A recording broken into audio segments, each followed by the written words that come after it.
it gets more egregious every day. Every day we find something out new. A surgery center in Knoxville is the target of even more multi-million-dollar lawsuits. That operation and its doctors deny any wrongdoing. The suits all focus on a bacteria outbreak and the months it took to solve it. The string of cases already drew national attention in a medical journal, and tonight, new concerns from our medical expert. At 6, we heard from new patients. Tonight, where they fall in the latest timeline, plus new claims from 2 veteran lawyers behind the bulk of the lawsuits.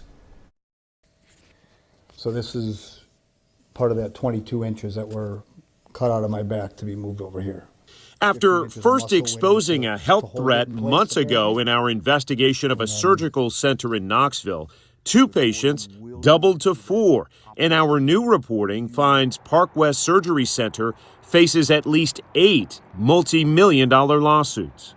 Have you ever seen this many cases in one surgery center? No, and I'm unaware of any other case in the country where they had as many. They just kept doing surgeries. Kept doing surgeries, numbers and numbers a day, and profit over patient safety. Veteran lawyers Robert Pryor and Chris Coffey represent patients who went in for routine hip or knee replacement, who all left the same surgical center facing a similar fight with an aggressive bacteria, including 2 in one day. And we really felt like we were let down terribly. Kenny Thomas is among their newest clients, alleging neglect by the surgery center, leading to a painful, months-long infection fight. Kenny's lawyer alleges one day before his client's operation, the surgery center held a meeting about the bacteria infection. And didn't bother to tell the Thomases about it the next day. Do you feel misled and lied to by them? Yes. That this was a huge problem that was in the middle of being investigated by the state, by the local county office of the health, and the CDC. And it's just another example of concealment. But it's clear through Department of Health records and CDC records that this was going on for about a year. Our newest reporting exposes both the growing number of cases and the gap showing those cases kept popping up across almost 13 months. The rate of this organism causing infections is less than 1 in 10,000. We asked our WBIR medical expert to review the updated timeline alleged in the lawsuits and the new infection cases, again, all centered on the same surgery center. Some patients report receiving a reassuring letter from the surgery center hinting at the problem, but other patients say they never saw it. You know, what I'm surprised about is really the disregard for human life. It really does alarm me that after that patient 0 was identified, something wasn't done to address the problem.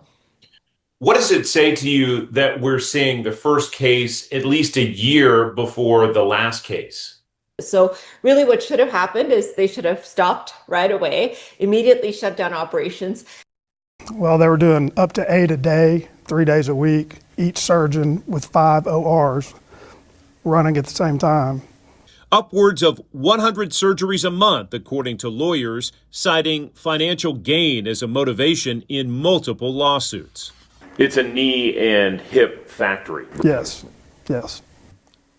I hope and pray that I get to walk without a limp. Among the newest cases is a longtime minister in his mid-50s. You knew and you did not care. Pastor Anthony Cannon wanted to speak directly to his surgeon and leaders at Parkwest Surgery Center. You thought about your wealth and you neglected my health. You knew.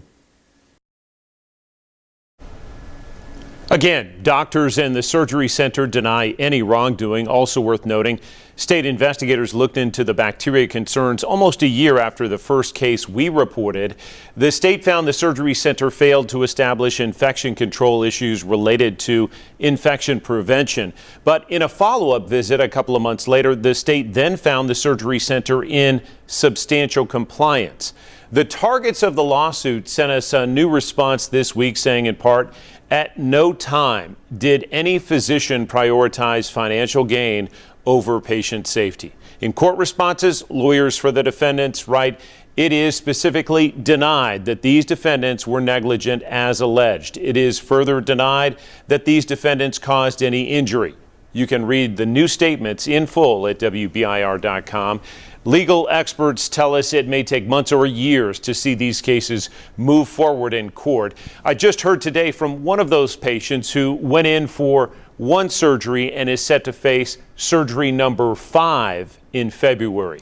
All of our reporting is online right now at WBIR.com.